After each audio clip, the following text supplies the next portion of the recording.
Make sure you guys hit the subscribe button if you guys are enjoying the content that we're throwing up. And make sure you guys hit the like button if you enjoy the video.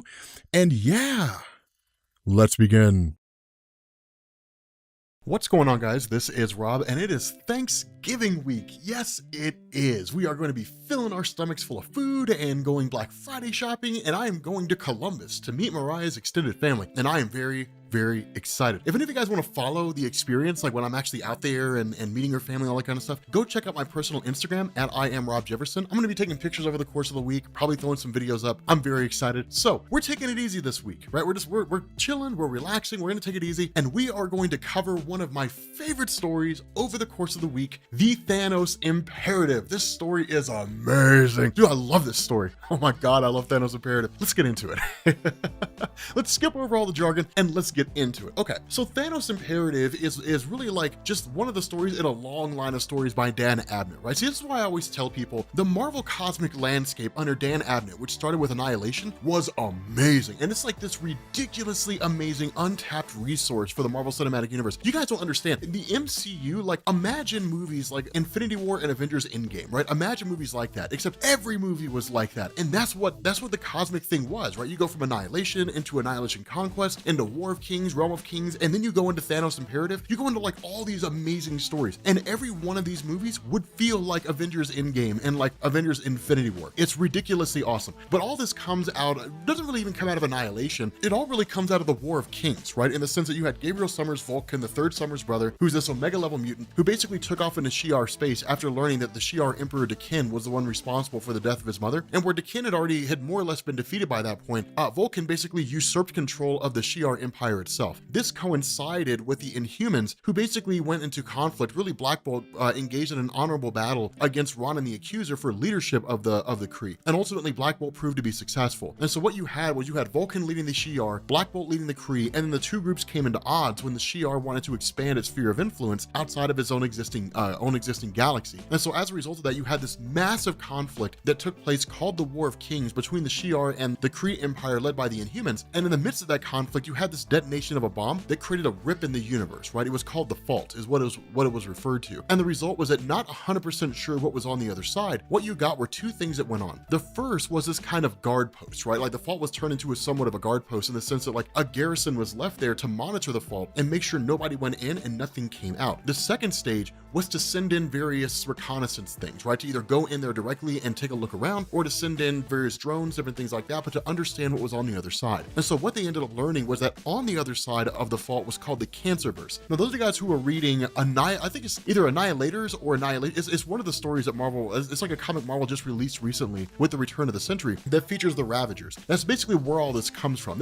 Like all that stuff comes directly from this story. And so they basically ended up learning that inside that universe, nothing died, right? Like nothing was able to die. Everything lived there. And so it was kind of a cool thing because essentially death died in that universe. Now, we will get more exposition and more explanation. That's really the way that Dan Abnett treated things. And so what it does is it basically picks up with Thanos immediately after the death, or at least seemingly after the death of his character during the events of Annihilation, when Drax the Destroyer ripped his heart out. And so in the final moments of Thanos' death, basically he ended up kind of joining with Mistress Death for a moment and watched the events of Annihilation basically conclude when Galactus had wiped out most of the Annihilation wave, and then the rest was just kind of cleanup duty. But following that, Mistress Death made Thanos immortal. She basically made it so that he would never really die. And so as a result of that, he ultimately ended up coming back to Earth. He was captured by the Universal Church of Truth when Adam Warlock had put his body in a cocoon following the events of Annihilation Conquest, and it was believed by the Universal Church of Truth because of the fact that they swore allegiance to the Magus, who's like a future evil version of Adam Warlock, and the Magus usually goes into a cocoon of sorts to kind of regenerate his energies and whatnot. Because they believed it was the Magus, they brought him back. Ultimately, Thanos ended up kind of coming to, more or less emerging from this cocoon, but he wasn't really a shell of his former self, so much as just kind of psychotic, right? He was sort of in like this feral state almost, and was ultimately captured by the Guardians of the Galaxy. And that's what the Guardians are kind of worried about here, right? With the return of Thanos always follows death. It always follows some conquest to get the Cosmic Cube, or to take the Infinity Gauntlet, or something along those lines, but some desire to wipe out all life in existence, right? And where the Cosmic Cube had previously been attained by Thanos, it's more or less fractured and broken and not really usable anymore. And so as a result of this, it's the question of, if Thanos is back, what motivation and scheme is he he going to implement here in order to basically conquer everything, to destroy as much life in the universe as he can? That's the big concern the Guardians have here. And so as a result of that, what you end up doing is you jump over to Richard Rider. And this is when things start to sort of pop off, because remember, Richard Rider is basically the last of the Nova Corps now. He's the only one left. But what he's basically done here is kind of a precursor to this, is there is a guy who's essentially, he looks like Wendell Vaughn, Quasar, in Marvel Comics, kind of the spacefaring character who's really powerful depending on who's writing him. But this one, while it does kind of have the guise of Wendell Vaughn, it doesn't really look exactly like him. And so he's considered to be the false Wendell Vaughn. And so essentially, Richard Rider had been chasing this version of Quasar across the universe from the planet Earth, and he's kind of been racing towards the fault. At the same time, it's Richard Rider sending out an SOS to everybody, right? Just being like, something's come out of the fault. And this is where the universe starts to panic, right? Because people are like, what is even going on here, right? Like, I mean, these things are dangerous, but like, we don't know who this guy is or what he's about. It's the first thing we've really had that came out of the fault that really like requires our attention. And so as a result of that, you've got the real main Marvel universe Wendell Vaughn who responds. You've got Gladiator of the Shi'ar Empire who responds. At the same time that's happening, suddenly all these ships from the Universal Church of Truth start popping up at the fault. And this is where people begin to panic, because the Universal Church of Truth, they're believers, right? They're religious zealots. They believe wholeheartedly in their cause of like the Magus and so on and so forth. And so if the Universal Church of Truth is showing up here, nothing good can come of this. And that's when Richard Rider finally catches up to the fake Quasar and then is ultimately confronted by Lord Magus, right? And confronted by this evil future version of Adam Warlock. A fight breaks out between the two of them, but ultimately the World Mind, the kind of source of power for Nova, basically says, get out of there, man, because like this fake Quasar, he's a little more powerful than you. This Lord Magus is way beyond where you're at. Like there's no way you can survive this. And where he does kind of stay behind, you end up having like Wendell Vaughn, who actually shows up finally and basically faces off against Lord Magus, where you have these things kind of taking place. In addition to all those ships that are showing up from the Universal Church of Truth, suddenly it's planets that start showing up. Whole worlds start teleporting to this fault. And that's when Lord Magus reveals his plan, which was to detonate all these things at the fault and rip the fault open. And that's exactly what happens. All these worlds, trillions and trillions of believers on these planets, all these worlds are blown up, they're destroyed. And the kind of explosive impact that it creates rips a hole in the fault and basically allows whatever's on the other side to start passing through. And that's when everyone hits the panic button, because it's basically the worst situation. Because then you have Thanos, who breaks out of his containment, right? You have everybody else who's just like, this is getting crazy. Some guy kind of appears out of nowhere and simply starts addressing this false Quasar and addresses Lord Magus and says like, is everything ready for the cleansing? And ultimately Lord Magus was unsuccessful in killing Thanos, the Avatar of Death, meaning that death still exists in this universe. And for his failure, Lord Magus is totally eradicated. And you end up learning this guy is Mar-Vell. He's Lord Mar-Vell of the Kree. And you would think he would be the same like Mar-Vell that you recall, like the old original Captain Marvel, but he's not. He's a little bit different here. And so what this does is this basically shifts over to the aftermath of Thanos breaking out into one of the coolest scenes ever. So here's the thing. Rocket Raccoon, I love Rocket Raccoon.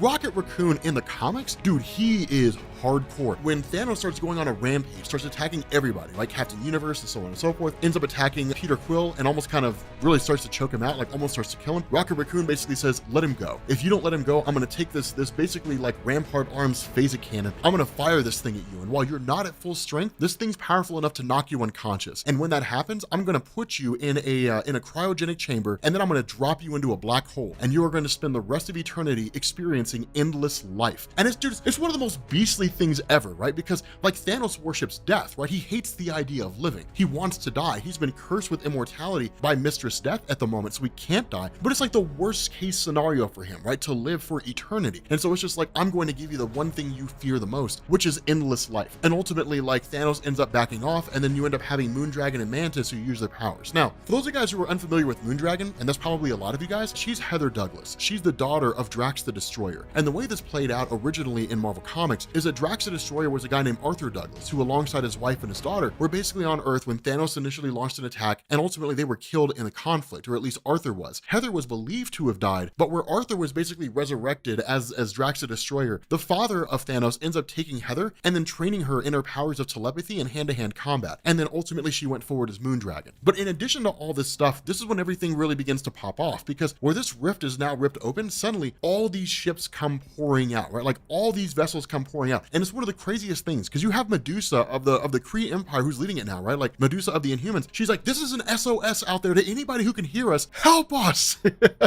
For God's sake, get people out here. Because what this is panic. Because in addition to all these ships pouring out, now you have the mini angled ones. Now here's the crazy thing about it. The mini angled ones are what like Shumagorath is, right? A lot of you guys have heard of Shumagorath as like this huge big time enemy of Doctor Strange. Under normal circumstances, the mini angled ones occupy the space between universes, right? So if you imagine a brick wall, you have the bricks, which are all the universes, and the mortar, which holds the bricks together. That's the space between universes, and that's where the mini angled ones reside. But what ends up going on here is these mini angled ones coming out are extremely powerful, right? And highly durable. And nothing any of these guys are doing is really working. They're able to kind of stave them off a little bit, but literally it's ship falling after ship falling. This allied, kind of coming together, this huge resistance force of all these empires across the universe. It's ship after ship after ship after ship. This collapsing, being destroyed. They're literally just being crushed. I mean, they're being absolutely decimated. And watching it all go down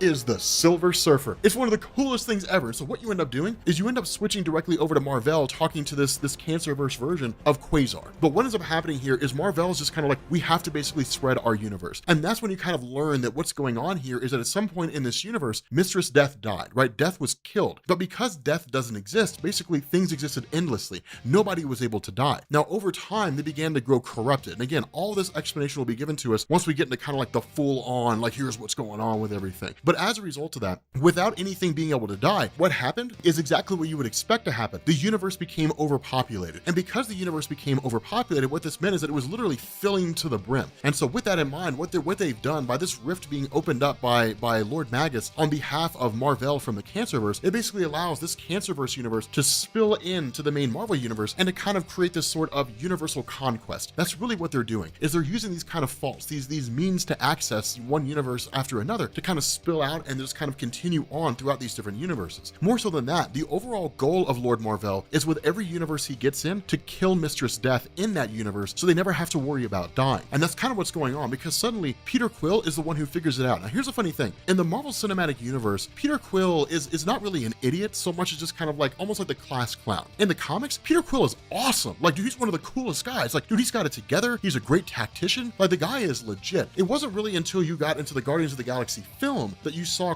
Peter Quill in the Marvel comics start to move closer and become more like Peter Quill in the movies. But the reality is that should have been the other way around. Peter Quill in the movies should be like the one in the comics because he's a badass, dude. He's amazing. But he starts to kind of piece things together and starts to sort of pick up on what's going on here. That with this Cancerverse pouring into the main Marvel universe, with the Cancerverse being a place where no one can die because Mistress Death was killed, then the one thing that they would be afraid of is death itself. And if Thanos is truly the harbinger of death, right? If he's truly the avatar of death, right? He represents what it means to be unable to die, then in turn, what that universe needs is Thanos. And both Thanos and Peter Quill figure it out at the same time. And so what we end up doing is jumping back into the battle again. You got all these guys falling, and that's one of the things that makes this so cool, is it's like none of these guys really seem to have like any hope, right? Like, you jump over to the Nova Corps, or at least what's left of it, and the Nova Corps is being completely overwhelmed. Then you have the Ravagers who show up here. And that's the reason why the Ravagers have been sent in, is because Lord Mar-Vell does not know who the avatar of death in this universe is. To a degree, he's flying in blind. He doesn't know that it's Thanos. And so as a result of that, he's like, anybody in this universe that you can find who's died and come back, essentially,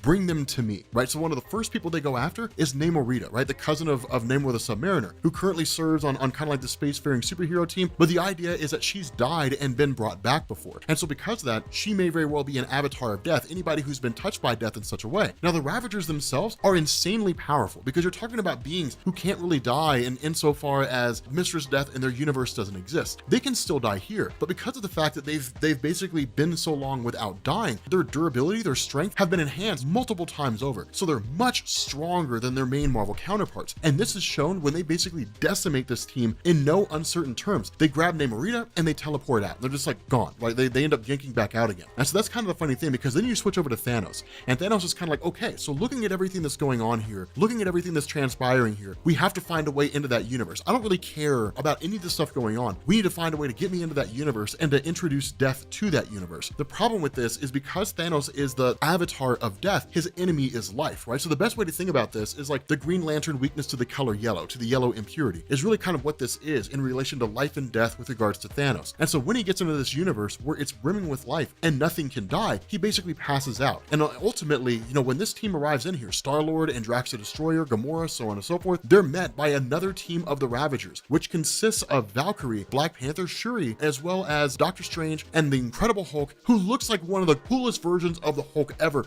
with like horns and stuff coming out of his head. It is amazing. Okay, so we are continuing with the Thanos Imperative. God, I love this story. It's like the most epic Thanos story ever. Okay, so continuing with this battle on the front lines, like this is when stuff starts to get bananas, right? It gets straight up bananas. So here's the thing: people who have read this story are just like, dude.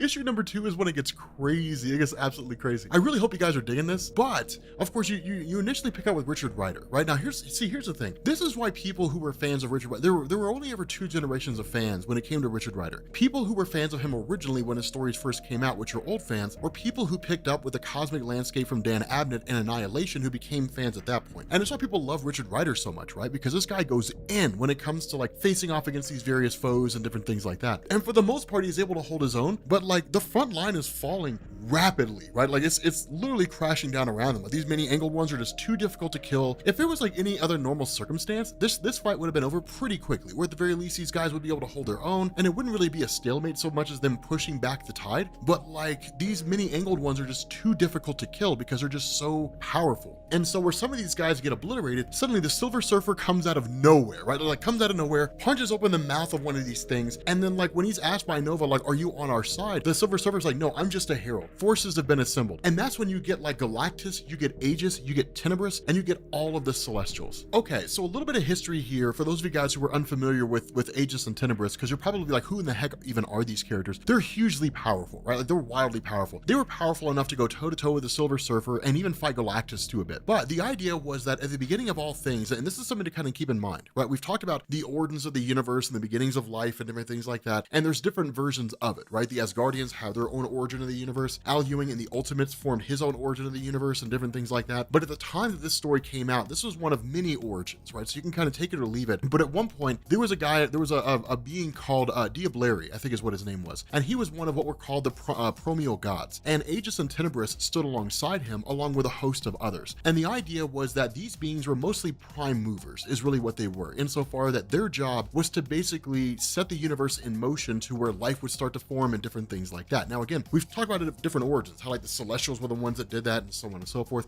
Again, this is one of the many origins that are out there. But the idea was once their role as a prime mover was fulfilled, and essentially the ball was rolling and the universe was off to creating its own life by virtue of like planets crashing into each other and different things like that, and world heating up and single-celled organisms becoming multi-celled organisms and so on. Ultimately, there was no need for them anymore. And so what ended up happening is that Diableri alongside, or really kind of corrupted Aegis and Tenebris, but kind of brought them on board to his cause and essentially instigated a civil war among the Promeal gods. This war eventually came to the doorstep of Galactus, who single-handedly obliterated pretty much all of them, except for Aegis and Tenebris, who were locked away in the Kiln, which is basically this kind of galactic prison that sits on the very edge of space where the Crunch is, which is kind of like the ends of the universe. And so as a result of that, they sat there sort of kept in this prison for a long time. Now, all this came to a head during the story of Annihilation. And that's when you started getting characters like the Fallen, who was like the first herald of Galactus, who ultimately was imprisoned in the Kiln as well. When the Annihilation wave swept through the universe and basically started like destroying everything it came across, it also led to this kind of massive prison break at the Kiln, which of course saw the Fallen one escape, which led to the whole conflict between him and Thanos, as well as Aegis and Tenebris escaping as well. Now, ultimately, they ended up getting into like kind of a conflict with Galactus of sorts. They fought the Silver Surfer and then in turn fought Galactus, and things kind of popped off from there. But the power these beings possess is immense, right? Like Aegis basically channels the power of the Crunch, right? The power of the universe's formation, more or less, as ambiguous as that is. And then Tenebris channels what's called like black energy, basically the kind of matter that holds universes together. These are basically long and short and really ambiguous and non-clear ways of saying they're cosmic beings, like they're cosmically powered beings. The fact that they're here alongside Galactus and all the Celestials means that this is a huge event, right? This is a massive thing, right? We didn't really even see anything like this during Annihilation, right? So it shows just how huge this conflict is in comparison to Annihilation. And we'll talk more about that here in a second. What we end up doing doing is jumping over to the Cancerverse itself and picking up with the Guardians of the Galaxy alongside Thanos. Now remember, Thanos is essentially unconscious during this entire conflict, but when you have the Guardians of the Galaxy facing off against all these various people, it's cool to see that Dan Abnett doesn't just throw it away, right? Like one of the things he says is he has like, you know, with this version of Doctor Strange being so powerful, he has Moondragon use her powers to cut the telepathic abilities off, not really even telepathic, but to kind of keep the minds of these guys close, so that if anybody out there is listening to what's going on, kind of keeping track by maintaining a link with their mental minds, that link will basically break off. And so as a result of that, Mantis steps in, she shuts down Doctor Strange, and the conflict basically unfolds from there. And it's a cool thing to see because these characters, for the most part, go toe to toe, albeit they're all defeated by the Guardians of the Galaxy. And so when that happens, the Guardians essentially kill them all. But remember, they're in a Cancerverse. They're in a universe where nothing can ever die. And so what ends up happening is that with these various forces, once they're all quote unquote believed to have been dead, they basically mutate and then rise yet again. And that's kind of how things continually go, right? Every time you kill something, it mutates and then it comes back. And so that's when Thanos starts to wake up. And it's a cool thing because these guys are basically like, I don't know who this guy is, but he scares the crap out of me. It's one of the coolest things because Thanos basically uses all of his power and just blasts these guys into oblivion. And what this does is it basically says Thanos, as the living avatar of death, can bring death to the Cancerverse. And that's why it is that Mar-Vell and his forces are trying to capture the avatar of death, because as the avatar of death, he basically is death in human form, right? So he's like if Mistress Death became a person and decided to walk around, he channels her power to bring death to everything. And so what that means is that if you were to go toe to toe against Lord Mar-Vell and win, then he would ultimately end up killing Lord Mar-Vell as well as anybody else in the Cancerverse. That's why they're afraid of him. That's why they want to remove him from the board, but it's also why he's important. And we'll talk about why Thanos is the single most important character throughout the entirety of this story, because in the middle of all this, what ends up happening is they're suddenly met by the arrival of the Vision, who simply says, I'm not here to bring you any harm. What it does after that is it jumps back to the major conflict on the wall, right? To the front line of the fault and like all these forces that are pouring through. And this is one of the single coolest parts of this story. It is amazing how cool this is, right? Because I mean, look at this landscape of forces here, right? Like you've got all these major empires who are doing the best they can just to live, right? It's kind of the similarities between this and Annihilation. In Annihilation, oh, it's crazy. The story picked up with like basically refugee groups, just like fleeing for their lives and just trying to stay alive. That's what's happening here, right? Like they're doing the best they can, but it's an absolute massacre, right? Like any of you guys ever watched Star Trek? If you guys remember Star Trek First Contact, when like the Borg were heading towards Earth and just annihilating the Federation ships, and they were just sending out SOSs all over the place, and it's like, anybody who can help us, just please, like anyone, it doesn't even matter who you are, just help us. Like that's literally what this is. Just like somebody somewhere help us.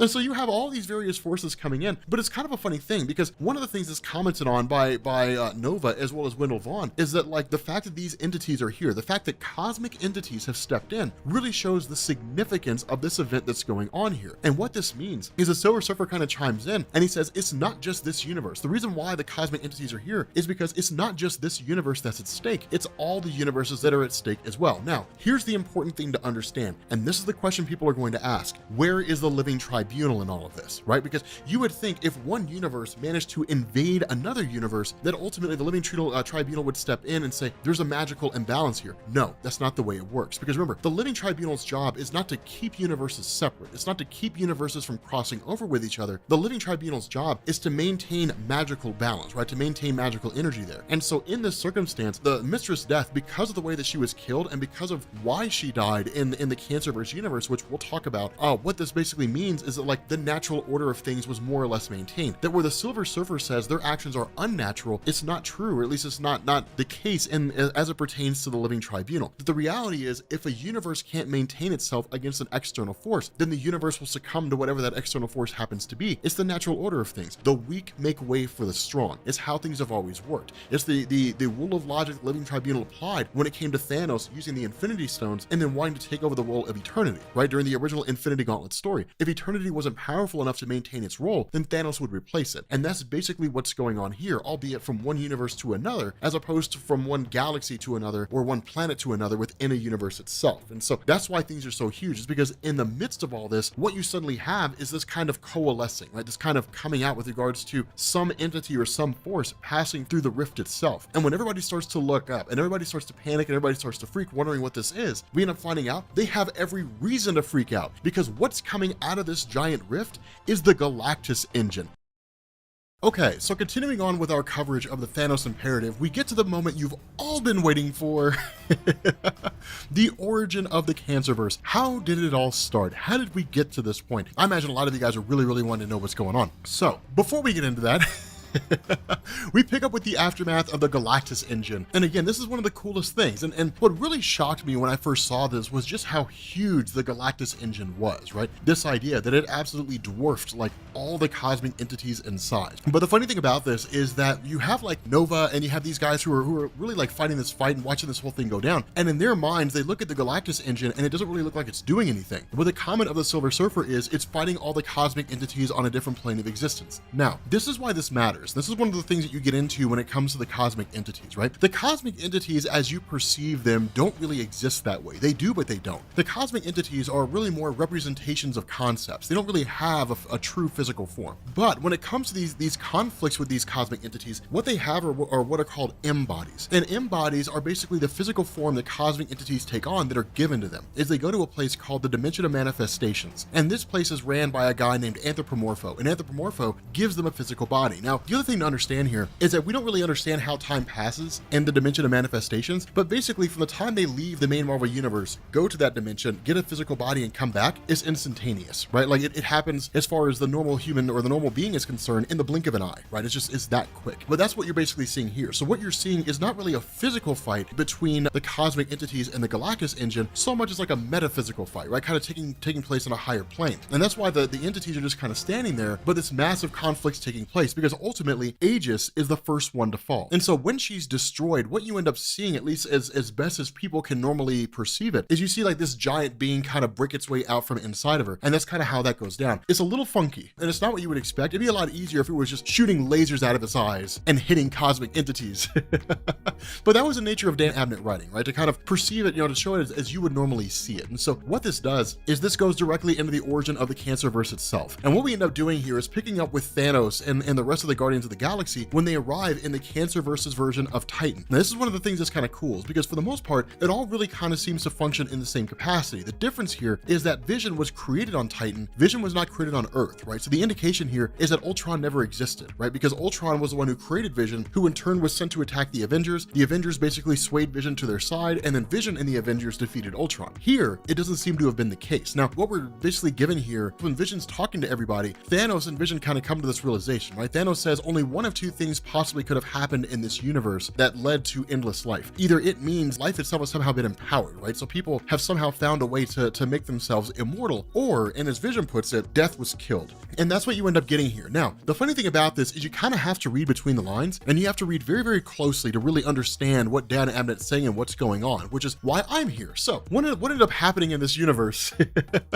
what ended up happening in this universe here is that Marvel, as much like this, the main Marvel universe, ended up developing cancer. Now, in the main Marvel universe, Marvel died, right? It was a story in 1984 called The Death of Captain Marvel. It was a landmark story in Marvel Comics. A lot of really old Captain Marvel fans love it, but the idea was that Marvel had essentially developed cancer and then died from it. But the idea here is that in this event, and the way that this takes place, is that unlike the main Marvel universe, where Marvel simply succumbed to his cancer, surrounded by all of his superhero friends, more or less, that what had happened was he had basically been reached out to by the many-angled ones. The many-angled ones contacted him and said, you can live if you kill death. It's the only way to ensure that you survive. And so kind of being corrupted by them and basically falling down and kind of becoming this guy that fell to his darker side, right? Because in the main Marvel universe, it was Marvel more or less accepting it once the time came and saying, this is the natural order of things. This is the way things are supposed to go. I know it sucks, guys, but hey, you win some, you lose some. And so because of that, in this instance, he didn't do that. He gave in to his weaker self, his desire to live. And so ultimately took the hands of all the various superheroes who were there and then modified them in such a way to where they became the versions that you see now. And then following that, basically empowering them, they ended up killing the Avatar of Death. They ended up sacrificing him in what was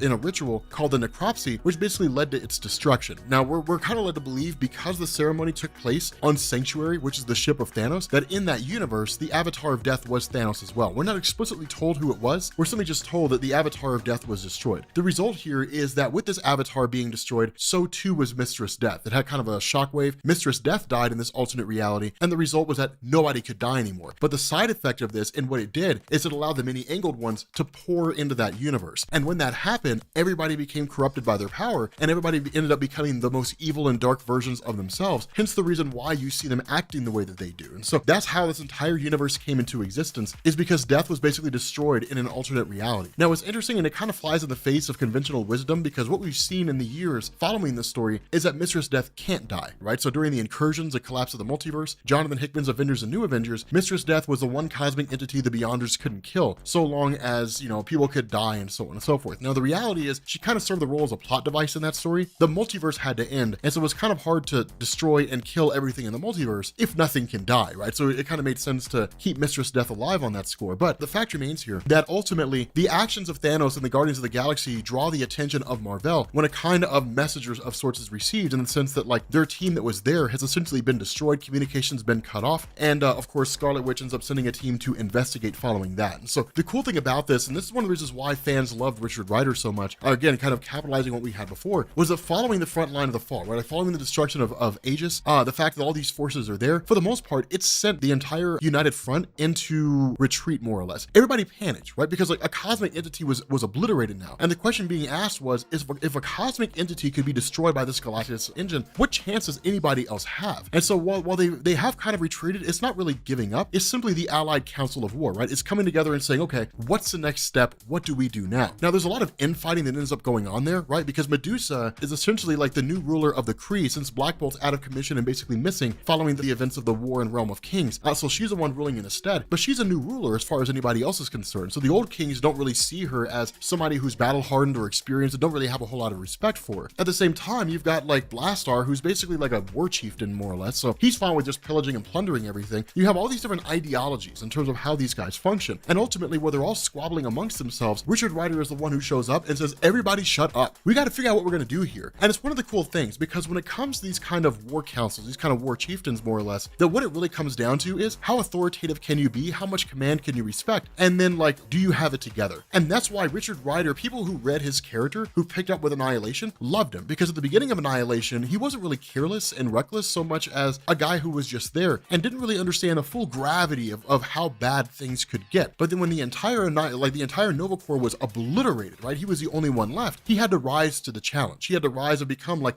the best version of himself. And so for people who followed his character, what they saw was the character of Richard Rider evolving and growing. Ultimately, what ends up happening here is that in the face of what's going on, Richard Rider basically says, look, there's a couple of things that I picked up. With the destruction of Aegis, this kind of telepathic energy basically resonated in me and gave me a kind of cosmic awareness, and let me realize that what's going on here is that while we're fighting on this whole front, that the forces of Marvel himself are basically traveling around, and they're gathering various individuals who in some form or fashion have been touched by death. And so we have to basically grab these guys, because we have to figure out what's going on here and what the grand scheme of this guy Marvel is, because what's going on here is not the end game. That's not the main goal of what's going on. And so what you end up getting here is a kind of coming together, if not a slight bit of a return, of a group called the Annihilators. Now, the Annihilators were a ridiculously overpowered team, right? It was ridiculous how powerful they were, right? You had Quasar, who's a cosmic being. You had Beta Ray Bill, who's basically like this super powerful Thor. You had Gladiator. It essentially speaks for itself. Silver Surfer and Ronan the Accuser. They were the original Annihilators, and they were hugely powerful. Nova bringing them together is cool, but the idea of the Annihilators was designed to be a kind of extension of the Guardians of the Galaxy, right? In the sense that Star-Lord wanted a team following the events of Annihilation and Annihilation Conquest that would serve the purpose of like protecting the galaxy and even the universe from various threats that were out there. The problem is that with the Guardians themselves, while they were interesting and they were cool and they were composed of some various members, they weren't all powerful. What you needed was a team that was insanely powerful. And so forming the Annihilators did that, because what you're talking about here are some of the most powerful beings in the entirety of Marvel Comics. Like the Annihilators themselves could take on pretty much all comers, right? I mean, these guys were insanely nuts in terms of the abilities they possessed. And so as a result of that, this team is designed for the mission, and really for a strike force of going in and basically grabbing all these individuals who have been taken by Lord Marvel and his forces, you know, to basically try to complete the necropsy by killing what they believe to be the Avatar of Death, to get in, get out, and basically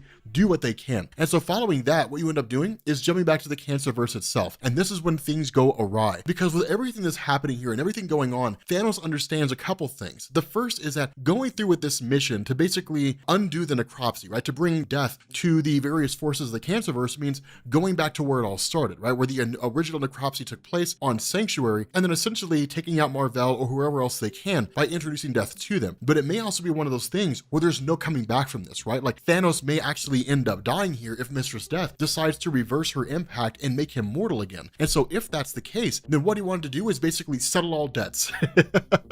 That's basically what's going on here. And because Drax the Destroyer has just kind of been muttering to himself the entire time and expressing this desire to kill Thanos, which has not gone unnoticed, Thanos' response is, if there's something you want to say, then say it, man. Like, if you got something to say, bring this beef to the table, we can cook it, right? We can grill it. We can deal with this, you know, and it'll turn out one of two ways. One of us ain't gonna walk out of here alive, and I'm the only one here who's really immortal. Do what you gotta do. And like a fight breaks out between the two of them. Now, initially, you have like Mantis and Cosmo trying to step in. Cosmo, of course, being the Russian cosmonaut dog with telepathy. He's really, really cool, but they basically try to intervene using their telepathy or using the ability of Mantis to manipulate emotions, and it doesn't work, right? Because their power is just way too beyond there, right? Like Drax is really able to kind of block telepathic attacks, and Thanos, he's just so powered up now, so amped up, that he can't really be defeated or can't really be calmed down or controlled by any kind of telepath out there, barring, you know, Jean Grey as a Phoenix Force or something like that. And so when you have Drax who basically attaches a kind of antimatter device onto Thanos, that what this does is it literally emits antimatter energy, right? Like this idea that once antimatter comes into contact with positive matter, it'll basically wipe it out and it'll cease to exist. And so when that's the case, this device is attached to Thanos. Drax fulfills his mission and his idea of killing Thanos and keeping him dead, and basically eradicates him, kills Thanos on the spot, basically destroying everybody's hopes of being able to defeat all the forces of the Cancerverse. Okay, so we're jumping into Thanos Imperative Part 4.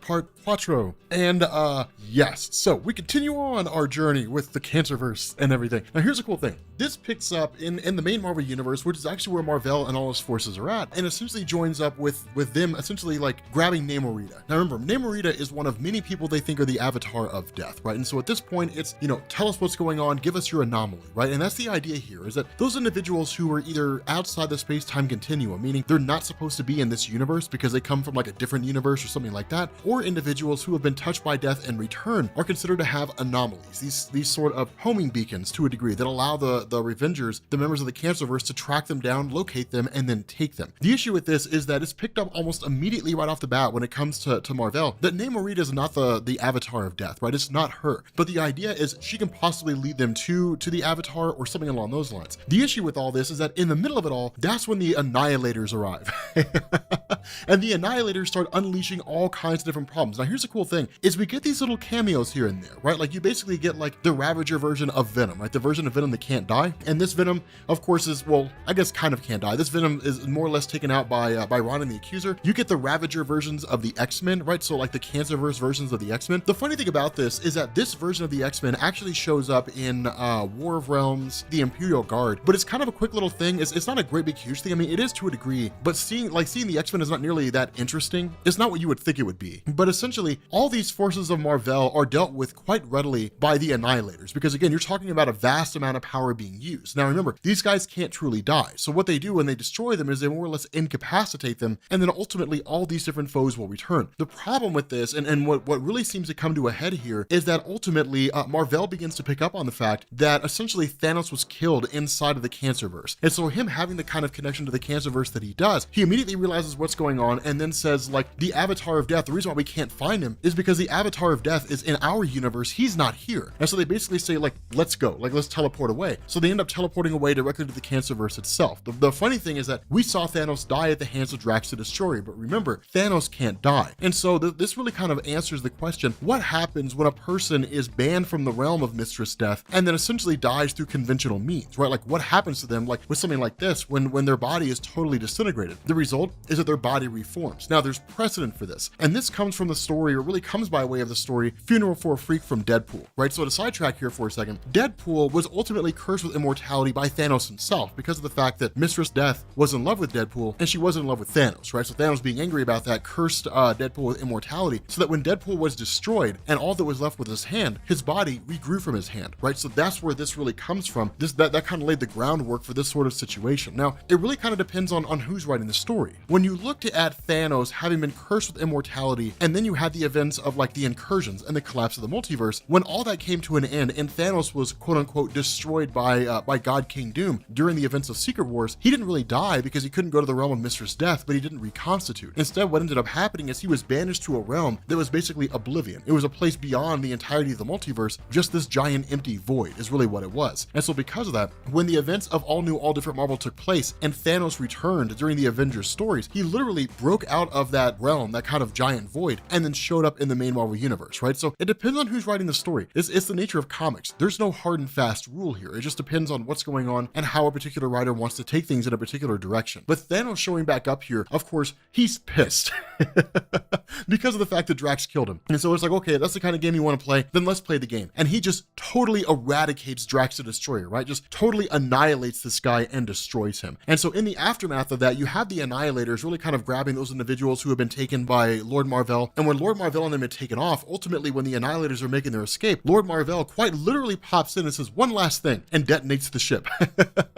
Blows up the ship, seemingly killing everybody on board. But what ends up going on here is that with all the other members of the team being here, let's say all the forces of Thanos, all these guys being back in this Cancerverse, their nature, their situation leads to the arrival of the Revengers, really kind of I guess the forward team being sent by Marvel, insofar as like War Machine and Hawkeye and Captain America, as well as Scarlet Witch herself. Now, this is where things get really interesting here, because with this massive battle that breaks out, with this massive battle that's going on here, what we end up finding out is the Scarlet Witch is to a degree kind of a traitor in the sense that what took place here is the Scarlet Witch was never really on the side of all the various superheroes. Then when Scarlet Witch gets there and finds that Vision has basically been destroyed, then we end up finding out she was a spy the entire time. That when Marvel had undergone the process of warping all the superheroes in his universe in the Cancerverse, and then in turn, basically killed Death and then brought in the many angled ones, that Scarlet Witch had essentially stood there as a kind of spy of sorts. And so that's why she ended up leading these various field teams, is because what she was always trying to do was try to find, one, try to find a way to make contact with Vision again, and then two, report her findings and try to find a way to work along, or at least, serve her role alongside the Resistance. And that's what's been going on the entire time. And so when this goes down, she literally destroys all the other superheroes who were there, right? Like all the other Revengers, basically incapacitates and destroys all of them, at least as best she can. And then in turn, joins the Guardians themselves. Now, of course, they're hesitant, right? I mean, you got this chick who's basically like a skewed, warped bad guy, but Vision chimes in and says she's been working with the Resistance since the very beginning. You can trust her. Everything will be okay. The reality of this is because of the betrayal of the Scarlet Witch, what's going to happen here, the fate that's going to be bestowed upon her, is that she'll be taken by the many angled ones. And what'll end up happening is her soul will be torn apart and it'll be tortured, and she'll experience pain beyond imagining for the rest of eternity, right? For all of existence. It's going to be the worst possible fate that she could ever experience, right? Just having her soul torn apart over and over and over again. But ultimately, it's the sacrifice she makes, because in truth, she believes that what's going on here with Marvel and everything taking place is wrong, and it's an inherently bad thing. And so what ends up happening is she basically says, here's one final gambit, exhausting my powers, doing what I can. I'm going to teleport all of you to the realm of where the first necropsy took place, the first instance of Mistress Death being destroyed in this universe, the place they have to go to in order to reverse the entire process. At the same time, kind of a cool little thing here, sort of an explanation, that in terms of the Annihilators and the various forces who seem to be destroyed, all that really went on here is that Wendell Vaughn himself and it really uses quantum bands of sorts to kind of channel everybody's power and then create a kind of cocoon for themselves to basically safeguard them and keep them alive, right? Which is well within the power of the quantum bands. But the cool thing about this is what's still going on the front lines. And it's very easy to forget about that with everything else taking place, right? To forget about what's happening in the front line of the fall in this giant battle. Then in reality, this Galactus engine is still there and is still destroying these cosmic entities that none of them really seem to be able to stand a chance. That most of the forces that are there, around half the forces of all these various groups, the Spartoi, the Kree, the forces of Blastar, so on and so forth, the Shi'ar, they've all basically been obliterated, right? Half their forces are pretty much gone, and they're fighting with really what amounts to a skeleton crew is really all that's left. It's what little forces they can to stave off against this massive threat. The cosmic entities, some of them have already fled, right? Some of them have already left and said, we can't fight this, like we can't win this war. And so what you end up getting is back on the Cancerverse itself, you end up having kind of this location that's met by Thanos and all of his various forces. And the idea is, okay, let's fight this conflict and let's see where this goes. And so ultimately, when they arrive there at this location, they end up finding that the place is kind of not really living and it's not really dead. People are just kind of, or at least what's there is kind of in this sort of state of limbo, more or less. It's kind of the strange scenario that goes on. Not only that, we also end up learning that when Marvel finally shows up, that basically Thanos was the embodiment or was the avatar of death in that universe, right? So Thanos in that universe was basically basically destroyed by Mar-Vell, and presumably it worked out the way that Thanos wanted it to, right? I mean, we'd have to believe, given the nature of Thanos, that he was okay with it, right? Spending an eternity with Mistress Death was something that was highly, sought after by him. And so the result is that where you end up having the Guardians, or at least Nova, who sits down and sort of looks at this transmission that was left behind by Star-Lord and saying, me and the Guardians, we grabbed Thanos, we took off to the Cancerverse, we're going to try to find a way to undo all of this, and he invites Richard Rider along. Richard Rider ends up going to the Cancerverse to fight alongside Star-Lord, essentially one last time. And so this conflict, this huge battle is pretty hardcore, right? Because literally they're fighting to keep Thanos alive, and they're fighting to defend off against these guys who really can't die, right? If all these forces die, then it'll basically be the end of it all, because seemingly Thanos can't hold all of them off on his own. So it's a pretty huge gambit. But what ends up going on, this is one of the crazy things. What ends up happening here is that in the middle of this giant battle, suddenly Thanos stops, and Thanos says, please give me the one thing that I can't have. The power you guys have in this universe is astronomical, because now you're backed by the many-angled one, these insanely powerful artifacts, these insanely powerful objects. If in your universe you had the means to kill the Avatar of Death insofar as it bypassed the power of Mistress Death, then please do that. Grant me the death that I seek. Kill me. And so ultimately Thanos ends up giving up, basically ends up releasing Mar-Vell, and ultimately ends up bending the knee and joining his side. Okay, so we are at the conclusion of the Thanos Imperative. Yes, we are. We are at the end of this story, and the ending is amazing. It is so cool. Okay, so Thanos giving up and joining the side of Mar-Vell and the Revengers and the Cancerverse. People were kind of freaking out about it. They were starting to kind of lose their minds. And here's the funny thing about this. Mar-Vell's response is like, thank you. I appreciate everything that you're doing to help me out. I'll take you, and I'll take all your friends, and all of my guys are like, all my many-angled ones are so anxious to meet you. What this means is the many-angled ones can basically transcend the existing universe and move into another universe. Remember, multiversal conquest is the name of the game, going from one universe to the next, conquering it and taking it over. The other question was, how in the world were they able to kill the Avatar of Death in the first place? Was it just means of overpowering them with cosmic energy or anything like that? No, it was basically an artifact, a weapon that was provided to Mar-Vell by the many-angled ones themselves, specifically by Shuma-Gorath. Now, this kind of requires us to get into a bit of discussion about the nature of Shuma-Gorath, right? So if you go back and you look at like 1970, you look at 1981, like 1970, you had it was something Tower, it was issue number 6, but it was written by Wally Wood. And the idea was that he was the one that first kind of referenced the dark gods, so to speak, in the Marvel Comics. You go into Bruce Jones in 1981 with the Conan story, and you get like the dark ones, the old ones, that kind of a thing. It was always kind of Marvel alluding over the years that there were like these dark gods that were out there. It wasn't really until Grant Morrison with Zenith, and it wasn't really until you started getting into like Doctor Strange stories with Shuma-Gorath that these old ones, these dark primordial gods, started kind of getting a form. The idea of referring to them as the many-angled ones in this one, in Cancerverse and Thanos Imperative, is actually a relatively new concept, but all it's designed to do is kind of consolidate all this information down and to say that Shuma-Gorath is one of many of these beings that exist out there in the space between universes. But unlike a lot of these many-angled ones, if there is a hierarchy, we don't really know about it, but we do know that Shuma-Gorath for the most part led them. Now, in terms of how Shuma-Gorath ties into this, it can largely kind of be assumed that like multiple occasions where Shuma-Gorath was always sort of trying to break into the main Marvel universe, this is yet another instance. The difference is that Shuma-Gorath was always kind of a multiversal entity, and that because he resides in the space between universes, he doesn't really belong to a particular universe, right? So he can kind of move between universes as he sees fit, as he can. It just happens to be with a lot of the Doctor Strange stories, or at least the really old stories, he was always trying to pass into the main Marvel universe, conquer it, since that's where he ruled at one point, and then kind of branch out from there, right? But one of the things that's kind of been hit on with the idea of the Cancerverse is that Shuma-Gorath and the many-angled ones have conquered multiple other universes, right? This is just one in a long line of different universes they're trying to take over. Some of them are much, much darker and far more screwed up than this one, and some of them remain untouched, right? So it's one of those strange situations. But giving Mar-Vell a sword by which he can kill the Avatar of Death is magically empowered. And that's one of the things to understand here, is that while you do have cosmic entities and you do have various beings out there that are wildly powerful, you do also have a lot of demons and things like that that are equally powerful, right? So the cosmic entities aren't really like the grand poobah. The buck doesn't stop there. There's a lot of beings out there that are equally powerful to them, right? It's one of the things we didn't really include in the Marvel cosmic hierarchy, is like a lot of the demons and monsters that are equal to a lot of the cosmic entities, and we probably should, and kind of do it, because we need to do a new cosmic hierarchy anyway. So we'll probably go ahead and jump into that. But the idea here is using the sword that was given to him by the many-angled ones, Mar-Vell in turn stabs Thanos. And so what it does is it jumps to basically the opening of the fault, and it basically picks up with the Galactus engine. And the idea here is that with this basically being kind of a warped and screwed up version of Galactus himself from the main Marvel universe, but albeit from a different reality, what it does is it actually sees a lot of the other cosmic entities stand aside, and it allows Galactus to engage in a conflict with this. Now, the reason why is because Galactus, unlike a lot of these other cosmic entities, really kind of takes it as like a personal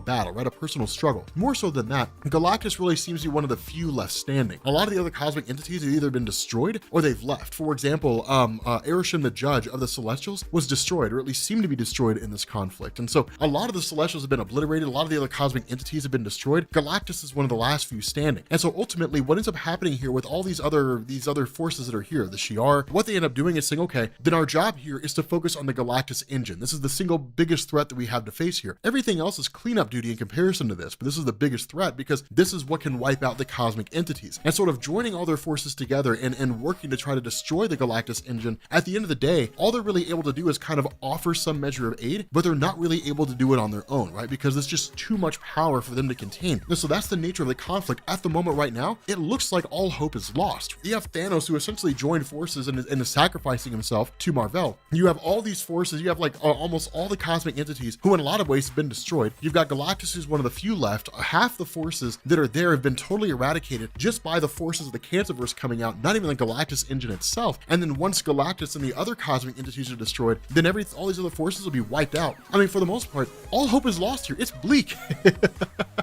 It's one of these things where like everybody's going to die. Now, of course, Nova showing up here and offering a helping hand is cool, but he's by no means powerful enough on his own to save the day. And the real gambit here, the real trick, comes by way of Thanos. And this is why one, it's called the Thanos Imperative, and two, why Thanos in the Marvel Cinematic Universe was painfully underplayed, because Thanos is exceedingly intelligent, right? He's one of the smartest people out there in the Marvel Universe in terms of battle strategy and all those things. And the reason why is because, remember, all this conflict with Thanos and the Avengers and all that stuff is taking place inside the Cancerverse. And so ultimately what he does is he begins to kind of tease and toy with Mar-Vell and say, you're so much like my main Marvel counterpart. And when the question is asked why, he's like, because Mar-Vell always jumped headlong into his goal and he never really considered the consequences. He never really thought about what it was that he was doing. By killing me here in your universe, all you've done is invite Mistress Death. You've brought death to a universe where people can't die, where you killed the Mistress Death that's here. You've sealed your own fate. It's the smartest gambit that could have been made here, the smartest thing that could have been done, because Thanos saw this coming and it was part of his plan the entire time, right? I mean, it was something that kind of came to fruition as soon as Thanos realized that he was banned from the realm of Mistress Death and he couldn't die. It's why he instigated the fight with Drax the Destroyer,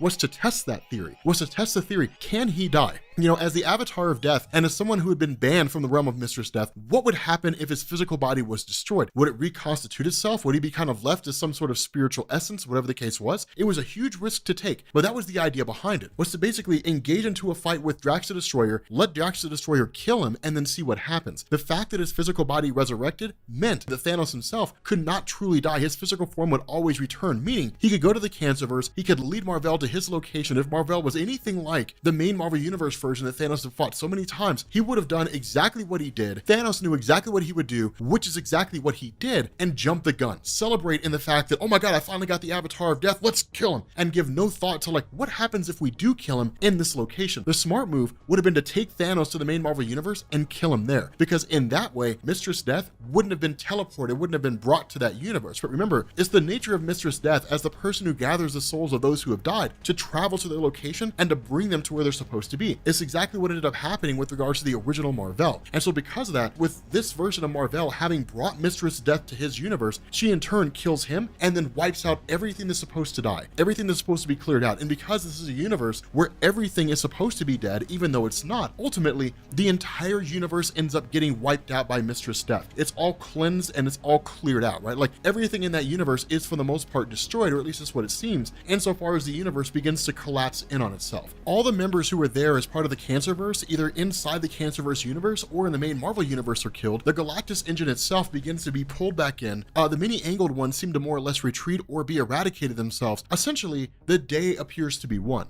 And this is where things begin to go awry, because what happens here is Thanos turns to Mistress Death and says, I fulfilled my purpose as your avatar. I've done these things to please you. Will you talk to me? And Mistress Death still turns away. Mistress Death still says no. It's the age-old struggle between Thanos and Mistress Death. He's trying to get her attention and she you won't give it to him. And so as a result of that, he begins to lash out. The crazy thing about this is Thanos is now in a maddened state, which means when all these forces start getting teleported out of this location, if Thanos goes with them, or if Thanos makes it through the rift and returns back to the main Marvel universe, who knows what he's gonna do, because he's angry and he's heartbroken. He'll just go on some warpath and start killing everything he can find. But because of that, what ends up happening here is Nova and Star-Lord end up staying behind. The Cosmic Cube, as it was brought in by Star-Lord for just for this kind of situation, in case it was needed with what little power it has left, is basically used and channeled for the purpose of keeping Thanos contained, keeping Thanos subdued. And so as the entire universe begins collapsing in down around them, and as the fault begins to seal, and as everything's cut off, ultimately Richard Rider and Peter Quill stay behind in the Cancerverse with Thanos and are basically trapped there, and ultimately the day is saved, right? So because of the sacrifice of these two guys, the entire Cancerverse is more or less defeated. The victory is won by the various superheroes, and of course a statue is made in their name. But the big takeaway from this, and the thing that kind of left a lot of people asking, was what comes next? What happens with Star-Lord? What happens with Richard Rider? And what happens with Thanos? Are they gone from the Marvel landscape forever, or are they going to make a return? With that being said, guys, we're going to bring this video to an end. If you are new here to Comics Explained, make sure you guys hit the sub button to become part of the Rob Corps. If you guys enjoyed this video, make sure you drop a like. This was an amazing story, and I will catch you all later. Peace.